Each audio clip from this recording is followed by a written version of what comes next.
Okay, are you ready for a journey today? This episode actually should be titled, Welcome to the Inside of My Mind, because once in a while when I'm doing research for my show, there's basically two kinds of research that I do. General research to see what's going on, learn the facts about things, and then very specific research where I'm investigating a certain issue.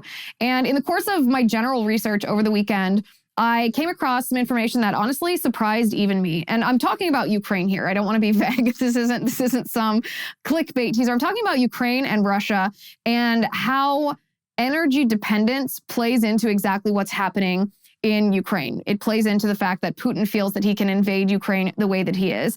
And what I mean by this is if you rewind just a couple months, literally a couple months, not even that long ago, we should ask the question, well, what would have stopped Putin? What would have prevented Putin from doing this? And there's actually a very simple answer to this. What would have prevented Putin from invading Ukraine the way that he is right now is a threat to his profit, his pocketbook. I mean, Putin's a dictator. He's evil. He's a killer. But he also has the exact same type of human nature as the rest of us. So when something threatens his pocketbook, he adjusts his actions accordingly. Now, what is one of the biggest ways that he profits? What is one of his biggest moneymakers? The answer to that is obviously energy. This is not the new information that surprised me. This is just follow my train of thought here. You'll get there. You'll get there with me. This is exactly how it took me to get there. So what could have stopped Putin? A threat to his profits, his energy profits specifically. So in other words, if the United States and Europe had both threatened to stop buying Russian oil months ago, not now that this has happened, months ago, Russia would not have done this. Now, this seems very obvious to me. This seems very obvious to you. This was not obvious to Joe Biden, clearly, or he wouldn't be behaving the way that he is behaving. It's also not obvious to Europe. And that's where things get a little sticky. So hang on tight because here we go. I'm Liz Wheeler. This is The Liz Wheeler Show.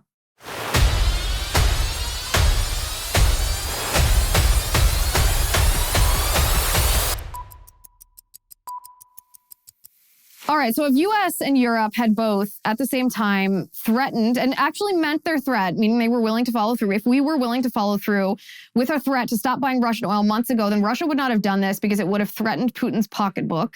Nothing is more important to, anybody really than profit, especially to a dictator. And yet we have German Chancellor Olaf Scholz say the following. This is so disgusting. When I heard this, I'd lost any respect that I had for this person, which was very little to begin with. And I'm going to read that to you in 1 second. But first, I want to talk to you about My Patriot Supply. Friends, one of the biggest problems that all Americans will face in 2022 is runaway food prices. I'm talking sky-high inflation. It's already hitting everyone hard. Imagine how much worse it's going to get.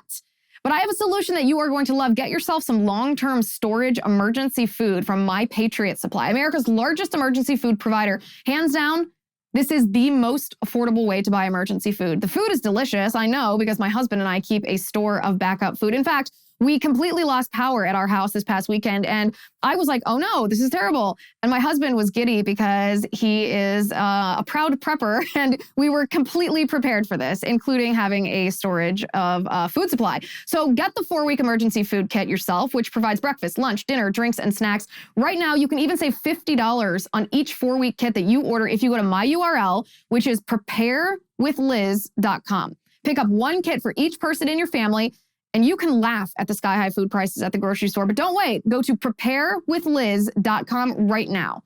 That's preparewithliz.com. So the German chancellor, the new one, it's not Angela Merkel anymore, it's Olaf Scholz. Olaf Scholz said, and I quote, Europe has deliberately exempted energy supplies from Russia from sanctions. He said supplying Europe with energy for heat generation, mobility, electricity supply, and industry cannot be secured in any other way at the moment. It is, therefore, of essential importance for the provision of public services and the daily lives of our citizens. The federal government has been, for months, working urgently with its partners in the European Union and beyond to develop alternatives to Russian energy. This cannot be done overnight. That is why it is a conscious decision on our part to continue the activities of business enterprises in the area of energy supply with Russia.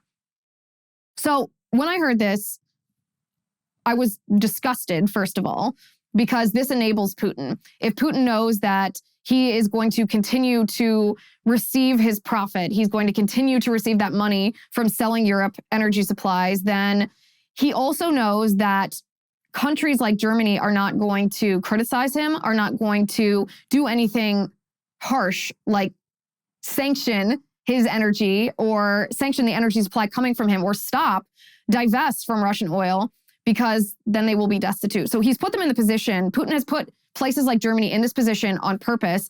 And yes, this cannot be done overnight. Taking German reliance and removing that reliance from Russian oil, that cannot be done overnight. But the thing is, this wasn't something that happened overnight. I mean, President Trump actually warned Germany specifically, that single country, Germany specifically, that this was going to happen if they continued their reliance on Russian oil. And they didn't listen. They didn't listen. And this has led, by the way, this reliance on Russian oil, it's funny to see, in a sense, the eyes of the left even being opened right now, because we've gotten to a point, the eyes of the left about Russian oil. The eyes of the left have been opened to the point where even New York Magazine published an article called "Was Ted Cruz Right About Russia?" I saw that headline and I laughed, because I thought, well, this must have caused great pain to the author of this article, because liberal outlets do not like Ted Cruz. This is what they said. For years, a Russian-led pipeline project has been Ted Cruz's nemesis, Nord Stream 2, which would allow the country to export billions of dollars worth of natural gas to Western Europe while bypassing Ukraine, has been a single-minded focus of the senator who pushed legislation in 2019 that was signed by Donald Trump to sanction the pipeline's owner. The sanctions were waived when Joe Biden became president in order to repair relations with Moscow and appease European governments supportive of the project. So Cruz single-handedly blocked scores of Biden nominees from receiving floor votes to force them to reimpose sanctions on Nord Stream 2's owner. It was a familiar role for the Republican from Texas, who as a freshman helped to force a government shutdown in a failed attempt to repeal Obamacare. Cruz's concern was that allowing the pipeline to continue would encourage Vladimir Putin to act aggressively. Needless to say, by launching the largest ground war in Europe since World War II, Putin has confirmed Cruz's worst fears. The White House finally did restore sanctions last week, but only after Russia had already invaded Ukraine. I never thought that I would say that I agree with literally every word of a New York Magazine article, but yes, they're correct. The problem is it's too little too late. The problem is, to fix this problem required some foresight, required them to put aside their so-called green agenda for 1 second and look at the reality of the thing. And this is where we get to the research that surprised me, the research that I found that surprised me this weekend. So there are reports, there is actually evidence that the Russian government, and this is related to the green agenda. Now remember, just to back up for 1 second, the green agenda that the Democrats have embraced is the idea that fossil fuels are bad, that natural gas and oil are inherently immoral, that they are destructive to our environment, to the point that if we don't stop our reliance on fossil fuel, then as AOC or Greta Thunberg threatens, our world will, I don't know, come to some apocalyptic disaster in 10, 11, 12 years. A number, by the way, that doesn't change even as the number of years pass by. So that's a joke for a different day, to make fun of these climate change criers. However, so this is the thrust of the climate change agenda, the anti-fossil fuel agenda. And the second part of it is saying, okay, well, the left wants us to get off of fossil fuels, and what do they want us to replace that energy? We need that energy. We consume that energy. It's necessary for everything from cars to air travel to the electricity in our homes to literally our entire society is dependent on fossil fuels. But they want us to turn to alternative sources of fuel or renewable energy. And they don't want us to use nuclear energy, which would be the intuitive alternative energy. They want us to use wind and solar. Now, wind and solar, of course, aren't actually green. Wind and solar themselves rely on both coal and oil, both for the construction of the wind turbines that last 20 years max, sometimes a little bit more than that, and then have to be thrown out. And of course, to create the actual turbines themselves, you have to use coal to forge that steel. We know also that turbines are very environmentally unfriendly because they kill a ton of birds. You have to raise land, the environment, in order to build these wind farms. Solar energy only works when the sun is out, and likewise requires a ton of land that has to be raised. Now, again, maybe that's a tiny bit tangential, but to understand what this green agenda is, the thrust of the green agenda is to try to get the US and Europe off of fossil fuels and to force them onto renewable energy, which is wind and solar. Now, there is evidence that the Russian government, through shell companies, so the Russian government, through shell companies, has given millions and millions of dollars to green energy lobbying groups here in the United States and in Europe in order to reduce use of fossil fuels in the United States and Europe, in order to then render us dependent on so-called green energy, which of course, as I said, requires fossil fuels, which would render us dependent on Russian oil. So Russian money. Russians aren't allowed to give money, by the way, directly. A foreign government or foreign entities aren't allowed to give money directly to lobby the United States government in this way. And so what they did is they created shell companies, in the islands, the Caribbean islands, as they always do, created shell companies. They gave this money to these shell companies that then funded green lobbying groups here in the United States that were trying to ban fossil fuels, that were trying to turn us towards wind and solar, because turning us towards wind and solar doesn't mean that we're actually going off using oil. It just means that we buy oil from Russia. Russia wanted this to happen. Russia needed this to happen. This was the long game of Vladimir Putin. And the fact that we knew about this, when I say we knew about this, we knew that Russia was giving money to these environmentalist groups in our country. We've known this for years. In fact, in 2014, the Secretary General of NATO, his name is Anders Rasmussen, he's also the former premier of Denmark, by the way, he warned publicly that Russia was doing this exact thing, that they are actively working to undermine the US and European fossil fuel industry, the production of fossil fuels in our country. This is what he said, quote, "I have met allies who can report that Russia, as part of their sophisticated information and disinformation operations, engaged actively with so-called non-governmental organizations, environmental organizations, working against shale gas to maintain European dependence on imported Russian gas," end quote. Guess what the reaction was in the United States and around the world when Secretary General Rasmussen made this comment?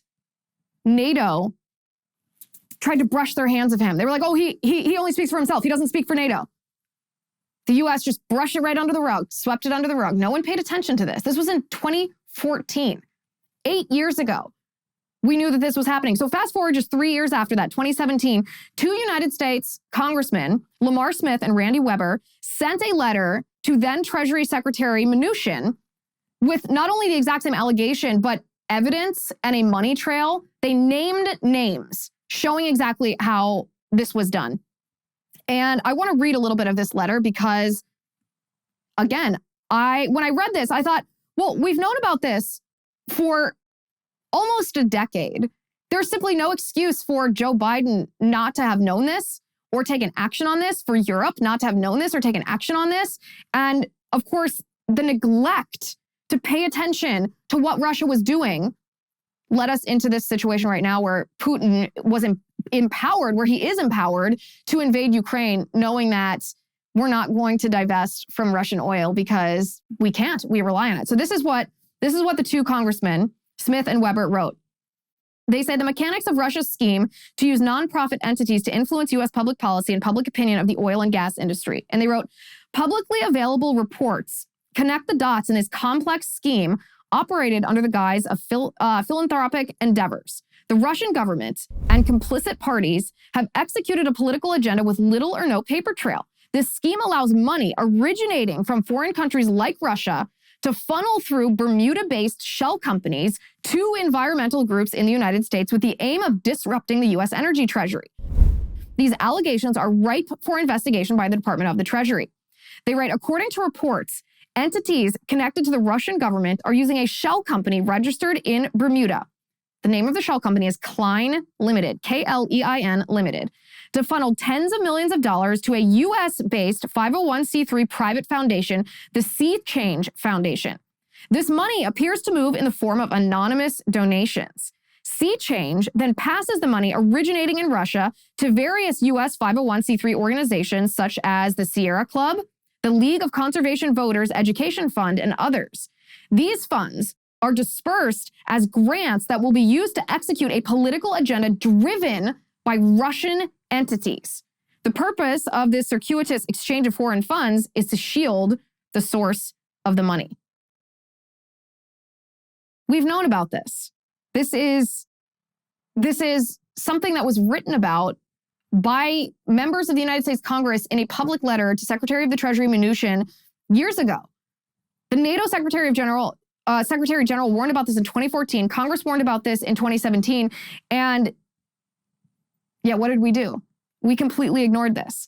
In fact, it's almost worse than this because right now, under Joe Biden, the United States is importing 595,000 barrels of oil every single day from Russia.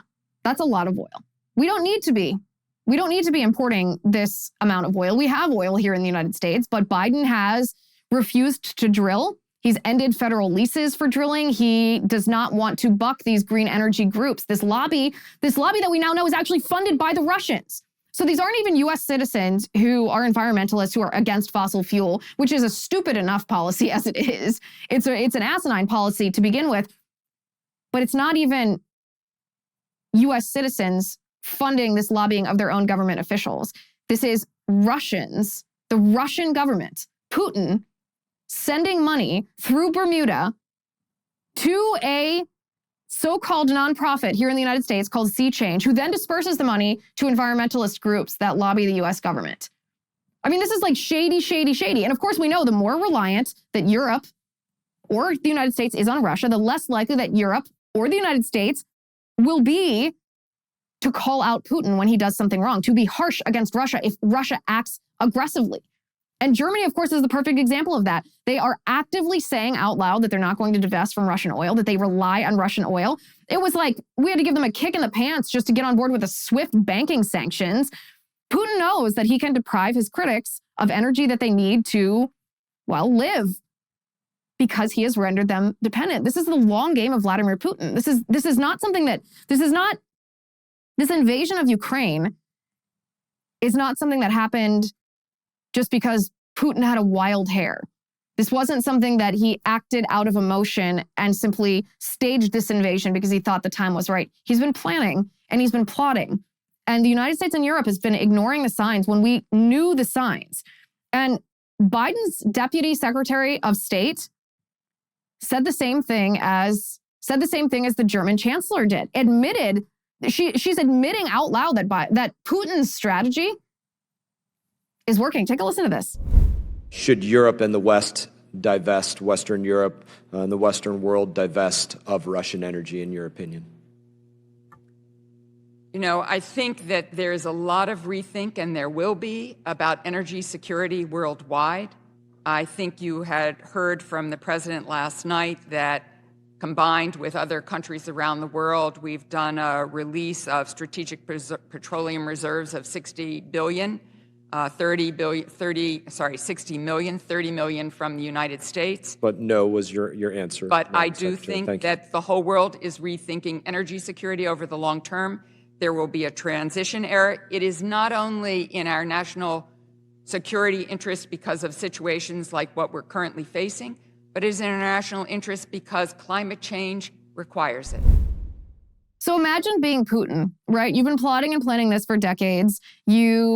The first stage of your operation wasn't a military operation. It was a monetary, a financial operation to disrupt U.S. politics, to give money to people that would work against fossil fuels, which would render the U.S. and Europe dependent on your oil, which would profit you. And more important even than profiting, it gave Putin control, because he knows that if he cuts that off, or there's the threat of that being cut off, he's not gonna have strong opposition from the people who rely on him. So imagine hearing the German Chancellor and then the Deputy Secretary of State under Biden admit that, no, we're not going to stop our dependence on Russian oil. He knows that empowers him. It gives him what he needs. It's basically saying, yep, you were successful in the first stage of your investigation. Here's what surprised me, perhaps more than anything else, when I was doing this reading, doing this research. What surprised me more than anything else was a comment from Hillary Clinton, of all people. And I'm going to tell you that in 1 second. But first, we're going to talk about Beam Organics. Did you know that poor sleep can cause weight gain, mood issues, poor mental health, and lower productivity? And that sleeping less than 6 to 7 hours per night is linked to reduced white blood cell count. Not many people realize this, but having a consistent nighttime routine is so important. So a better tomorrow starts tonight. Introducing Beam Dream.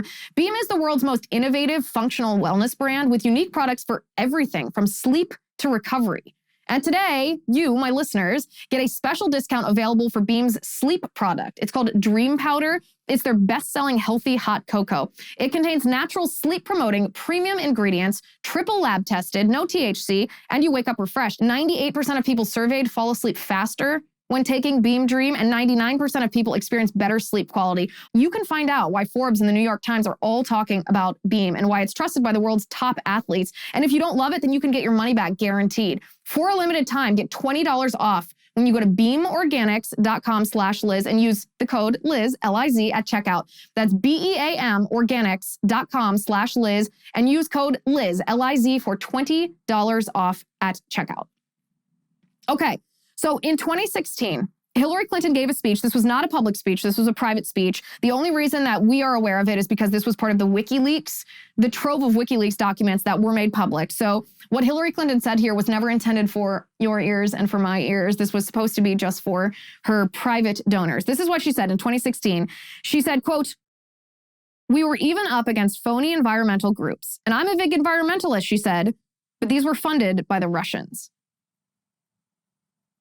Even Hillary Clinton knew. Like, this actually surprises me. When I read that, I thought, really? Hillary Clinton knew? Hillary Clinton, of all people, knew this, and she admitted it, albeit to a private audience. She didn't necessarily think that you and I would hear about this. Hillary Clinton knew about this. So this wasn't, again, the reason that this is so important, or the reason I thought that this was so important when I read this, is because I thought, okay, there are a lot of things that Republicans think are important. Republicans think election integrity is important. We think that there's evidence of electioneering in the 2020 election. Democrats don't agree with that. You know, Republicans think that the FBI and the special counsel abused their power and targeted President Trump. The Democrats don't agree with that. Now, there are a lot of issues like that where there's information that Republicans consider to be smoking gun information or bombshell information that the Democrats don't know about because they don't agree with the premise of the topic at hand. Again, whether it's election integrity, whether it's FBI malfeasance in targeting President Trump. But this is an issue that both sides knew. Both sides knew. Republican congressmen in 2017 talked about this, warned Mnuchin, warned the Trump administration that Russian money was funding environmentalist groups here in the United States with the goal of banning fracking, banning fossil fuel, reducing our energy independence in order to render us dependent on Putin's oil. And Hillary Clinton on the left knew the same thing and said the same thing, thought the same thing, was aware of the same thing, and warned about the same thing. Mind-blowing. Mind-blowing. I mean, the idea that something, a political topic as pervasive as climate change, as pervasive as fossil fuels, as pervasive as green energy, the idea that this is not just a domestic issue, even if there's arguments between Republicans and Democrats or science-based people and ideology-based people, science-based meaning those who understand the world is not going to end in 10 years, and ideology-based meaning those who view climate change as a religion and not as a theory or a science that it is. The fact that this isn't just a family fight within our country, the fact that this is funded by the Russians is one of the most significant parts of what's happening right now. Putin invading Ukraine, Putin killing thousands of Ukrainians, Putin trying to take over Ukraine. And the point of all of this is that we never needed Russian oil. Europe never needed Russian oil. This was a deliberate choice to be dependent on Putin. And maybe people were duped.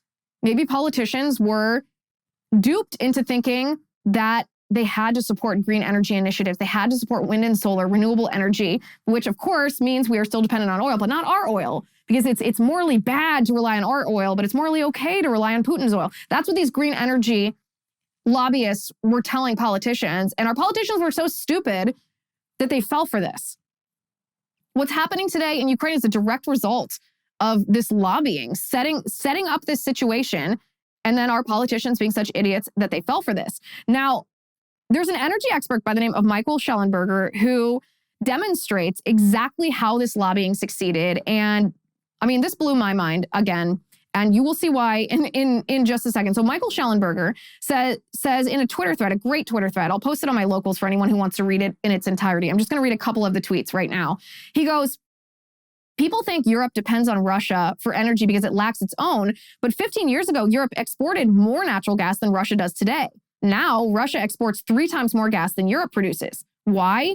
Because climate activists, partly funded by Russia, blocked fracking. Oh, well, would you look at that? He goes, climate activists weren't the only ones to blame. BP acquired a 19.75% stake in Rosneft in 2013. That's obviously the Russian-owned fossil fuel company. Shell and ExxonMobil developed joint ventures with Gazprom and Rosneft, but the big Western oil and gas companies only did so because climate activists blocked fracking in Europe. He goes, climate activists pressured governments to block oil and gas development, even as Gazprom slowed deliveries to Europe last fall. A British regulator nixed Shell's plans to develop an enormous gas field in the North Sea. But this is where it gets really interesting. This is where it ties into something that we've been talking about for the past 2 weeks. Schellenberger goes, last fall, I was one of the first journalists to document how climate activists had effectively reduced private and public investment in oil and gas production through a propaganda effort called ESG, directly contributing to the global energy crisis. ESG, my friends. ESG. What is ESG? Environmental, social, and governmental. You remember what ESG is? This is the stuff of the Great Reset. Environmental, social, and governmental metrics. This is the social credit score that the Great Resetters use to rate banks and to rate anybody that has anything to do with a bank, meaning any business that wants to apply for a loan. You're rated on this ESG metric, the environmental, social, and governmental standards. And if you're not good enough, if you don't measure up on this metric system, then you are denied access to doing business with these banks. And this impacts investors more than anything, because investors need loans. Investors do business with banks all the time. So I'm going to read this tweet again. He goes, last fall, I was one of the first journalists to document how climate activists had effectively reduced private and public investment in oil and gas production through a propaganda effort called ESG. The Great Resetters have struck again. The ESG, remember, these were this metric, the social credit score system, these standards were created originally by the UN, but the idea for ESG was created by the Klaus Schwabs of the World Economic Forum folks, the people who want a great reset of capitalism, who want not a shareholder economy, they call it, meaning they don't want companies to make their business decisions based on what's best for the consumer, which is what a normal market system looks like. They want instead a stakeholder economy. Stakeholder being defined as not just loyalty to one's consumers, offering the best service or product that consumers want and benefiting monetarily. It's a mutually beneficial system. No, they define stakeholders as these other interests that must be taken into consideration when businesses are making business decisions. Now, what are these other considerations? Well, the first and foremost one is climate change. It's environmentalism. It's whether or not energy, meaning renewable energy or fossil fuel use, is being done by these big companies. And so we see the direct result of this. So let's go back again. So we have Russia under Putin giving money to a Bermuda-based shell company who gives it to a 501(c)(3) here in the United States called Sea Change. Sea Change disperses these so-called anonymous donations to prominent environmentalist groups, which are lobbying the U.S. government to ban fracking, to divest from fossil fuel, to turn instead to so-called renewable green energy sources like wind and solar, which of course render us reliant on foreign oil since they still require oil and coal to be used. So we are reliant on Russian oil. And the reason that this lobbying has been so successful is because it's not just commercials. It's not just public discourse in the debate sense. It's not just a Republican and a Democrat, a climate change crier and a climate change realist debating in the court of public opinion. No, this is also happening behind the scenes. These lobbyists are making a difference because in these big banking institutions, they're lobbying in favor of ESG metrics, ESG standards, environmental and social and governmental standards as it relates or as defined by the Great Reset's idea of a stakeholder economy. You can't make this stuff up. So what we're seeing right now, Vladimir Putin invading Ukraine, this is a result of the Great Reset wokesters crying climate change, accusing President Trump of colluding with Russia when they actually allowed Russia to influence our domestic policy through these phony shell corporations that empowered Russia to have leverage over energy and therefore attack Ukraine without fear of criticism or reprisal. These people, these leftists, these great resetters, these lobbyists, these leftists have blood on their hands, Ukrainian blood on their hands. So what do we do now? A lot of what I've talked about Ukraine and Russia is, and rightly so, I'd like to flatter myself, is how we got into this situation, how we never should have gotten into this situation, how it's Biden's fault, it's the left's fault, and now we know it's the environmentalists funded by the Russians, and we knew about this. I mean, this is a whole tangle of money and scandal. But all of that notwithstanding for a second, what do we do now? We're in this binary, this what I consider to be a lose-lose. Either we send in our troops or we watch Vladimir Putin decimate Ukraine, both of which are, it's a terrible binary situation. We shouldn't be in this, but now that we are, what do we do? We're going to talk about that in just a second, but first I want to talk about Truebill. Do you know why free trials for subscription services renew without your consent? Well, if it feels like a business scam that's out to get you, it's because it kind of is. Don't let greedy corporations pocket your money. There is a solution. It's called Truebill. Truebill is a new app that helps you identify and then stop paying for subscriptions that you don't need, you don't want, or if you're like me, you simply sign up for and then you forget about, and it keeps charging you month after month after month. On average, people save up to $720 a year with Truebill. A lot of companies make subscriptions hard to cancel, so Truebill makes it incredibly simple to do so. You just link your accounts and Truebill will cancel your unwanted subscriptions in one tap. And your Truebill concierge is there when you need them to cancel unwanted subscriptions for you, so that you don't have to. All you do is download Truebill, take control of your subscriptions. They've helped over 2 million users save over $100 million. That's a lot of cash. So don't fall for subscription scams. Start canceling today at Truebill.com/Liz. Go right now, Truebill.com/Liz. It could save you thousands of dollars a year. Truebill.com/Liz. So what do we do now about Ukraine? Obviously, this didn't have to happen. It is a result of Biden's poor leadership. It is a result of politicians in the United States and Europe being idiots, falling for, well, Putin's trickery, his more than decade strategy to render the United States and Europe dependent on Russian oil. This is a lose-lose that didn't have to be, and I will always say this. I will never be able to stop myself from saying this. But one of the people that's been very wrong on this, or who is very wrong on this, is, well, conservatives have been very wrong on this. And one of the ones, so as not to be vague, that I'm talking about is Senator Marco Rubio. This is what he said on ABC this weekend. Take a look at this. Florida, the Vice Chair of the Senate Intelligence Committee. Senator Rubio, thanks for joining us this morning. You were on that Zoom yesterday with President Zelensky. Are you and your colleagues now more open to a no-fly zone? You know, look, a no-fly zone has become a catchphrase. I'm not sure a lot of people fully understand what that means. That means flying AWACS 24 hours a day. That means the willingness to shoot down and engage Russian airplanes in the sky. That means, frankly, you can't put those planes up there unless you're willing to knock out the anti-aircraft systems that the Russians have deployed, and not just in Ukraine, but in Russia and also in Belarus.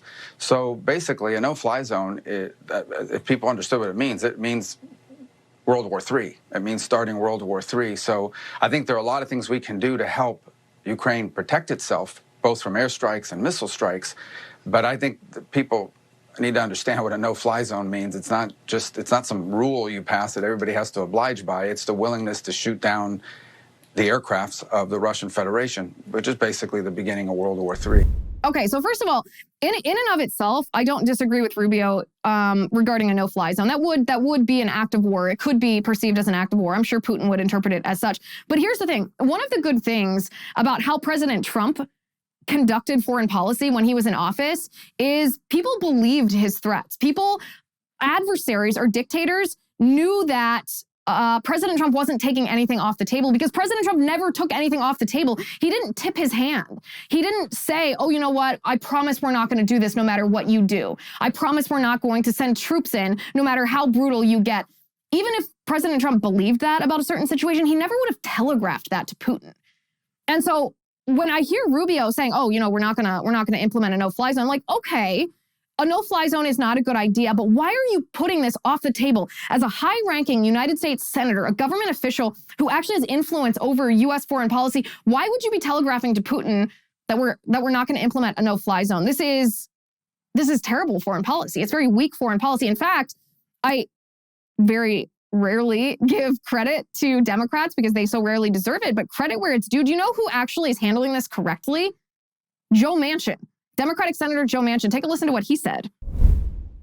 Where do you want to stop? So what does that mean for you? Are you right now, would you support a no-fly zone? Would you support doing this, which could trigger a wider conflict? I understand that, but right now you don't signal to the nemesis of Putin. This is a Putin's war. This is not the Russian people's war. This is Putin's war and his quest for whatever it may be. But to take anything off the table thinking we might not be able to use things because we've already taken them off the table is wrong. I would take nothing off the table, but I would be very clear that we're going to support the Ukrainian people, the Ukrainian president, and this government every way humanly possible. Zelensky was very clear. He says, we don't need you to fight our fight.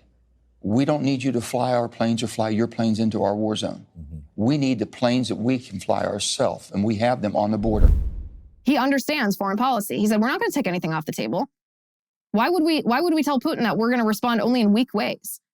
Nothing should be off the table. Now, that's not being said. Nobody's saying that they want a war with Russia. Nobody wants a war with Russia. Most everyone actually is in agreement that we don't want to send U.S. troops in, that a no-fly zone would cause World War III. Okay, but why are conservatives, Rubio specifically here, taking things off the table? A strong leader would never, ever do this. So what do we do now about Ukraine? The first thing is don't take anything off the table. Even if privately a politician or an administration has no intention of implementing a certain tactic, you don't telegraph that to the adversary. That's weakness. That emboldens dictators. So that's thing number one. Thing number two is obviously we should divest from all Russian oil. And this is the thing, we should force Europe to do the same. We have a very strong hold over Europe, the United States. We have a lot of influence over Europe. We have a lot of leverage over Europe. We should force Europe to stop their dependence on Russian oil, and we should do the same. We should force Europe to drill for their own oil, and we should do the same. This shouldn't be controversial. This is a normal thing. It's not a harmful thing. It allows us to not only be energy independent, but it allows us to be safe and secure and to keep people like the Ukrainian people safe and secure. Do you think that Putin would have staged this invasion if he didn't think, oh, the US is dependent on me and Europe, especially Germany, is dependent on me? They're not going to push back very hard because they know if they do, I'll cut them off. No, this all could have been prevented, and it should be prevented in the future by doing those exact things. Now, by the way, the sanctions right now from the Biden administration, from Europe on the Russian oligarchs, that's a good thing. That will work. Those oligarchs have a lot of influence over Putin. It won't work immediately, but the oligarchs that are having their yachts sunk, they want to go to the Riviera. They want their children to go to Western elite universities, and they want to be able to spend their money worldwide. And if they're not able to do that, they won't like that, and that will influence Putin. But the biggest thing that we can do is energy independence. The other thing is there's a report from Reuters, and maybe this is propaganda, maybe it's not, but Reuters reports that a Kremlin spokesman, let me read this directly to you. This is what Reuters says. Dmitry Peskov said Moscow was demanding that Ukraine cease military action, change its constitution to enshrine neutrality, acknowledge Crimea as Russian territory, and recognize the separatist republics of Donetsk and Lugansk as independent states. Peskov told Reuters in a telephone interview that Ukraine was aware of the conditions, quote, and they were told that all of this can be stopped in a moment. So Putin is a killer. He's a tyrant. He's an imperialist. He has he holds no dignity in any human life whatsoever. He does need an off-ramp, and he's offering Ukraine a deal that, if I'm Zelensky, I think very strong, very hard about whether I should accept this deal. Because the situation in Ukraine is a lose-lose because of everything that we talked about today, everything that we talked about in previous days, everything that we talked about in the Great Reset episode. But given where we are right now, the situation, the reality of Russia and Ukraine, all other things notwithstanding, if this is a real offer from Putin, if this is a sincere offer from Putin, nothing should be taken off the table by world powers when it comes to how to respond to Putin. But Zelensky should think very, very hard about whether to accept this offer. All right, join us over in the Liz Wheeler Show community on Locals. So the video that you might have seen from last week where we were reading the document from Pfizer, that document that they hid for 70 years, or tried to hide for 70 years. And then it wasn't hidden. The government didn't let them hide it. So we saw this list, this 8-page list of side effects from the vaccine. Well, I got fact-checked for this video, and I'm laughing just because the reason that they gave for the fact check, that Facebook gave for this fact check, is insane. We're going to be talking about that over on the Liz Wheeler Show community on Locals. So please join us, lizwheelershow.com/locals. My promo code for you today is Collusion. Collusion. If you use that promo code, then you can get 1 month free on your annual subscription. So your first month is completely free. Join us over there, lizwheelershow.com/locals. Thank you for watching today. Thank you for listening. I'm Liz Wheeler. This is the Liz Wheeler Show. The Liz Wheeler Show is produced by Jonathan Hay, executive producer Chad Abbott, director of photography Kevin McRoberts, editor Alejandro Figuerella, sound mixer Robin Fenderson, director of marketing Emily Washler, production and talent coordinator Matt Toffler, and senior publicist Patricia Jackson. This has been a Soundfront production.